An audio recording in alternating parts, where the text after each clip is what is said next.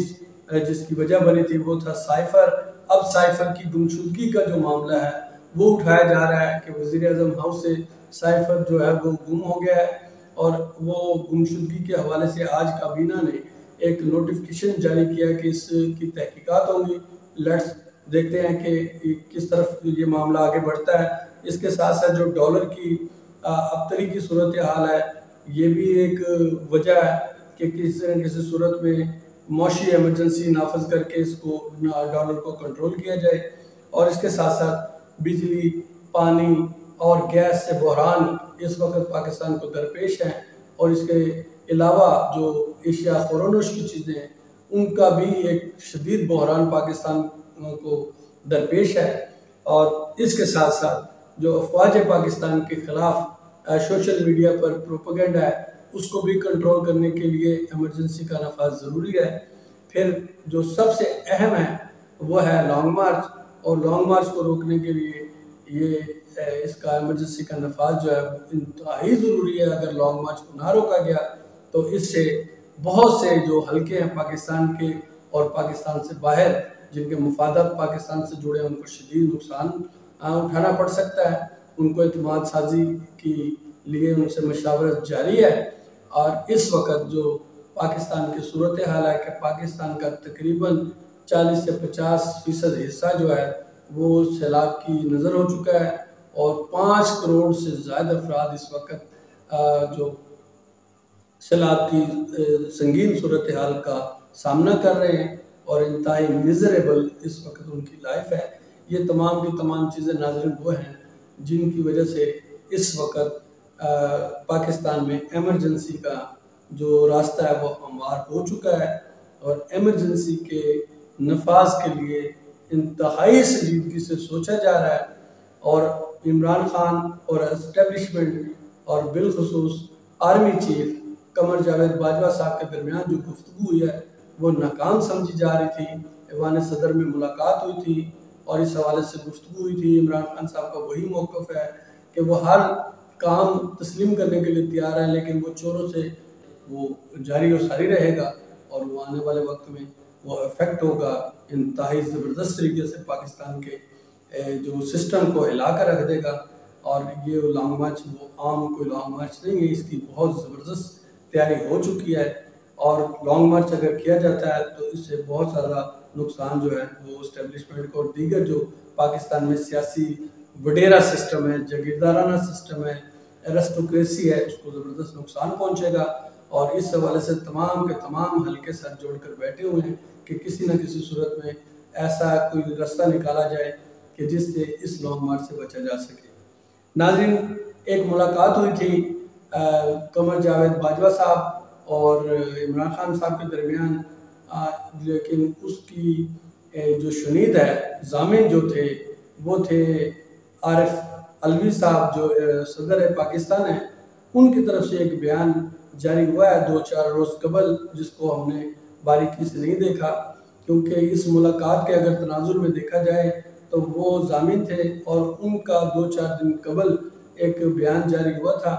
کہ الیکشن جو ہیں اپنی مقررہ مدت پر ہی ہوں گے۔ تو اس کا مطلب یہ ہے کہ جو عمران خان صاحب کا ڈیمانڈ تھی، یا عمران خان صاحب کی ڈیمانڈ نئے الیکشن کی ڈیمانڈ تھی، وہ رد کر دی گئی ہے، اور آرمی چیف صاحب جو ہیں یا موجودہ اسٹیبلشمنٹ ہے وہ اپنی اس موقف پر قائم ہے کہ الیکشن جو ہے وہ مقررہ مدت پر ہوں گے، اور NRO-2 اپنی تقریباً مکمل ہو چکا ہے اور اپنی تکمیل کے آخری مراحل میں ہے۔ اس کی تکمیل کے جو مراحل ہیں وہ جس طرح ہی نواز شریف صاحب پاکستان آئیں گے وہ مکمل ہو جائیں گے، اور یہ بھی NRO-2 کا ایک حصہ ہے کہ الیکشن جو ہے وہ اپنے مقررہ وقت پر ہوگا، اور اس حوالے سے مسلم لیگ نون جو ہے وہ اپنا ٹائم پورا کرے گی، حکومت کا، اور اس وقت مسلم لیگ نون جو ہے وہ سب سے زیادہ فائدہ اٹھانے والی جماعت ہے جو موجودہ اسٹیبلشمنٹ